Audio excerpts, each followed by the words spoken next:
ప్రభునందు ప్రియమైన దేవుని బిడ్డలకు మన ప్రభు అయిన యేసు క్రీస్తు నామమున శుభములు కలుగును గాక. ప్రకటన గ్రంథము 14వ అధ్యాయంలో 12వ వచనంలో ఇలాగూ వ్రాయబడి ఉంది. దేవుని ఆజ్ఞలను యేసును కూర్చిన విశ్వాసమును గైకొనుచున్న పరిశుద్ధుల ఓర్పు ఇందులో కనబడును. దేవుని ఆజ్ఞలను యేసును గూర్చిన విశ్వాసమును గైకొనుచున్న పరిశుద్ధుల ఓర్పు ఇందులో కనబడును. ఇక్కడ చాలా అద్భుతమైన విషయం ఏమనగా, ఆ 7 ఏళ్ల మహాశ్రమలో దేవుని ఆజ్ఞలను గైకొని వారు కూడా మనకు కనబడుతున్నారు. యేసును గూర్చిన విశ్వాసమును గైకొనుచున్న పరిశుద్ధులు కూడా మనకు ఇందులో కనిపిస్తూ ఉన్నారు ఈ 12వ వచనములో. కాబట్టి ఈ పరిశుద్ధుల ఓర్పు ఇందులో కనబడును. దేని విషయమై ఓర్పు? క్రూర మృగమునకు సాగిలపడకపోతే, వాడి ముద్రను వేయించుకోకపోతే వారికి ప్రాణహాని ఉంది అన్న విషయము తెలుసుకొని కూడా వారు యేసుని గూర్చిన విశ్వాసమును గైకొంచున్నవారుగా అక్కడ నిలబడ్డారు. దేవుని ఆజ్ఞలను గైకొనుచు ఉన్నవారుగా కూడా కనబడ్డారు. అనగా వీరి యొక్క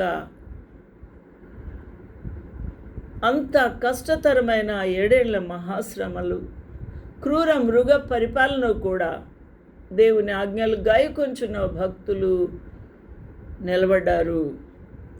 యేసును గూర్చిన విశ్వాసమును గైకొంచున్న పరిశుద్ధులు కూడా ఓర్పుతో ఉన్నారు.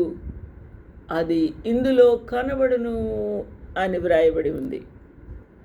కాబట్టి ఈ విధంగా అట్టి జీవితము కలిగిన వారు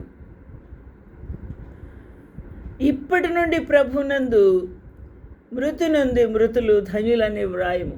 ఇప్పటి నుండి అనగా 7 ఏళ్ల మహాశ్రమల్లో యేసును గూర్చిన సాక్ష్యము నిమిత్తము దేవుని యొక్క ఆజ్ఞలు గైకొనుచు దేవుని మహిమపరచుట విషయంలో వారు నిలబడినందుకు వారిని హతము చేయబోతున్నాడు క్రూరుడు, యాంటీ క్రైస్ట్. అలాంటి భయంకరమైన పరిస్థితి వచ్చినా కూడా దేవుని యొక్క పరిశుద్ధులుగా ఓర్పుతో నిలబడుట అనేదే వారి జీవితంలో కనబడినందున ఇప్పటి నుండి మృతులైన వారు, ఇప్పటి నుండి ప్రభునందు మృతులైన వారు, ప్రభునందు ప్రభు కొరకు ప్రభు సాక్ష్యముతో పరిశుద్ధ జీవితముతో దేవుని ఆజ్ఞలు గాయకొనుచు వారు మృతి పొందినవారు మృతులు ధన్యులు అని వ్రాయమని పరలోకము నుండి ఒక స్వరము చెప్పగా వింటిని. నిజమే, వారు తమ ప్రయాసములు మాని విశ్రాంతి పొందుదురు. వారికి ఇక ప్రయాసం ఉండదు. ఇక్కడ ఇప్పటి నుండి అనగా క్రూర మృగ పరిపాలన నుండి హతులైన వారు ధన్యులు అని మనం అర్థం చేసుకుంటున్నాం. ప్రకటన 1:3 ప్రకారముగా సమయము సమీపించింది కనుక ప్రవచన వాక్యములు చదువువాడు వాటిని విని ఇందులో వాక్యములను వ్రాయబడిన సంగతులను గైకొను వారు ధన్యులు అని. ఈ ధన్యులు ఎవరు? ఈ పరిశుద్ధులు ఎవరు? ఓర్పు కలిగిన వారెవరు అనేది మనం ఇక్కడ చూడవచ్చు. ఎవరు ధన్యులు? దేవునికి మహిమ కలుగునుగాక. ప్రకటన 16:16లో ప్రభు చెప్తూ ఉన్నాడు, ఇదిగో నేను దొంగవలె వచ్చుచూ ఉన్నాను. తమ దీసములను ఇంకా ఎవరైనా చూతురేమో అని మెలకుగా ఉండి తన వస్త్రము కాపాడుకునేవాడు ధన్యుడు.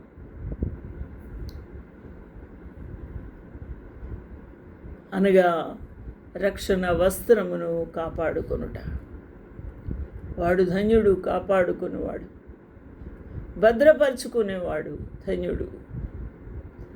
ప్రకటన 19:9 అతడు నాతో ఇలాగూ చెప్పెను. ఏమని? ఎవరితో? యోహాను భక్తునితో. అతడు అనగా ప్రభు.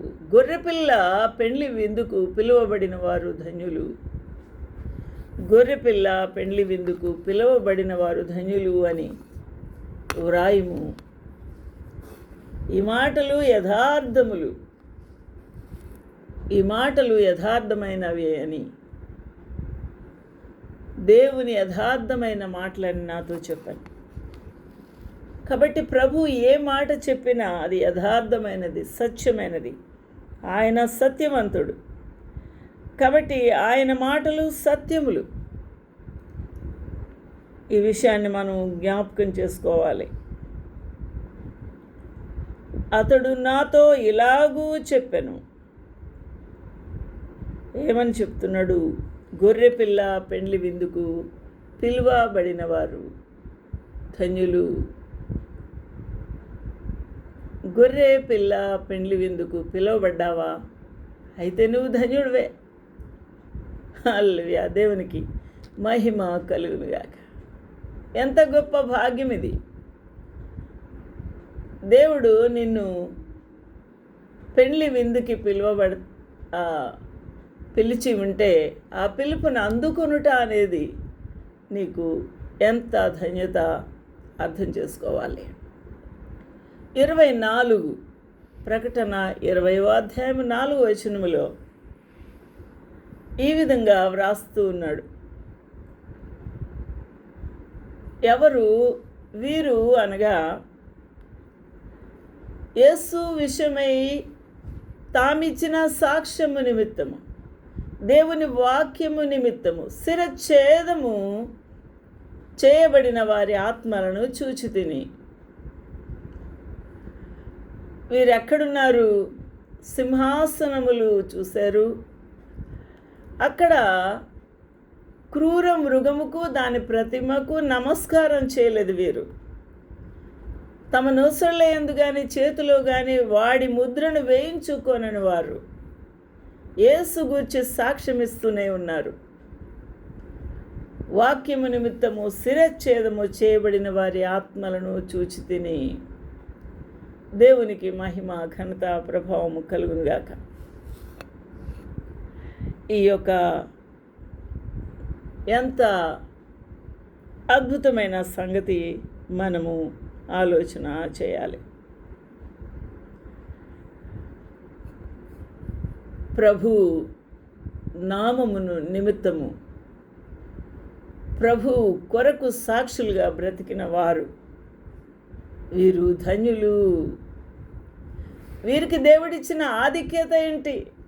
1000 సంవత్సరములు క్రీస్తుతో కూడా రాజ్యము చేయుటకు ప్రభు రాజ్యాధికారం ఇస్తూ ఉన్నాడు. హల్లెలూయా. దేవునికి మహిమ కలుగునుగాక. I saw thrones and they sat upon them, and judgment was given unto them.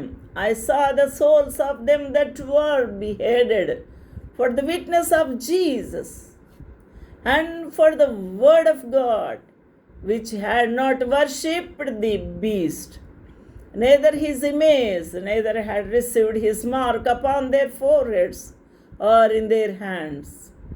And they lived, reigned with Christ 1,000 years. Hallelujah. ఎంత బాగుందండి. దేవునికి మహిమ కలుగునుగాక. ఇట్టివారు ధన్యులు కదా. ప్రకటన 20వ అధ్యాయం 5వ వచనములో ఆ 1000 సంవత్సరములు గడుచు వరకు కడమ మృతులు బ్రతకలేదు. హల్లెలూయా. దేవునికి మహిమ కలుగునుగాక. 20వ అధ్యాయం 6వ వచనములో ఆ మొదటి పునరుత్థానములో పాలు గలవారు ధన్యులు, పరిశుద్ధులను అయి ఉందురు. ఇటువారి మీద రెండవ మరణమునకు అధికారం లేదు. వీరెవరు? యేసు రక్తంలో కడగబడిన వారు. అప్పటికే వారు ఆ పెళ్లి కుమారుని వద్దకు పెళ్లి కుమార్తె సంఘముగా కొనిపోబడిన వారు. ఇట్టివారి మీద రెండో మరణం లేదు.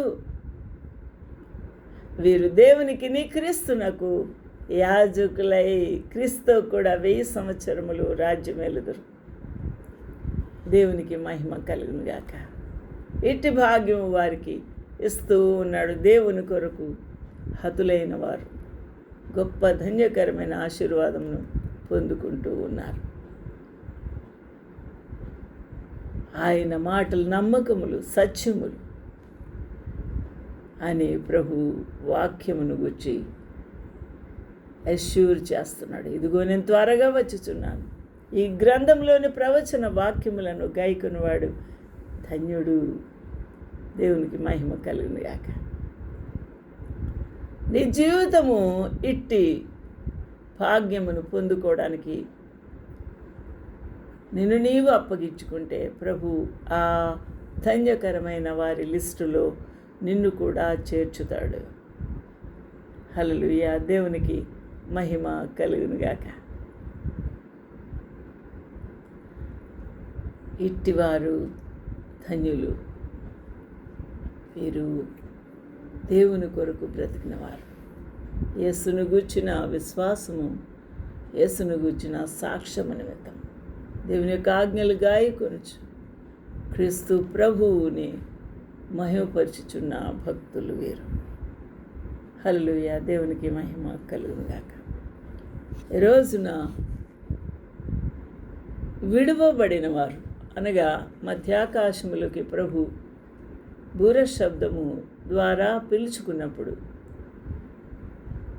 సిద్ధపడిన పెళ్లి కుమార్తెగా సార్వత్రిక సంఘము ఎత్తబడిన తర్వాత 7 ఏండ్ల మహాశ్రమలు ఆరంభమై అవి అంత్యక్రీస్తు పరిపాలనలోకి వెళ్ళిపోతుంది. కాబట్టి ఇశ్రాయేలీలు మరియు విడవబడిన అనేకులు వాడి పరిపాలనలో ఉంటారు. వారికి ఇటువంటి భయంకరమైన శ్రమలు, పరీక్షలు ఎదురుపడతాయి. నువ్వు ఆ పరిస్థితుల్లో ఎదుర్కొంటూ ఆ పరిస్థితుల్లో క్రూర మృగమును ఎదిరించుకుంటూ నీ విశ్వాసాన్ని కాపాడుకున్నట్టుకు నీకు శక్తి ఉందా? లేదా దీనుడు వారిని పాపములు ఒప్పుకొని ఆ ప్రభుని సొంత రక్షకునికి అంగీకరించి పరలోక రాజ్యమునకు హక్కుదారుడిగా, రాజ్య వారసుడుగా నీవు మార్చబడ్డానికి, ధన్యుడుగా మార్చబడ్డానికి ఇష్టపడుతున్నావా? ఏది కావాలి? ఆలోచన చేద్దాం. ప్రభు మనకు సహాయం చేయాలి.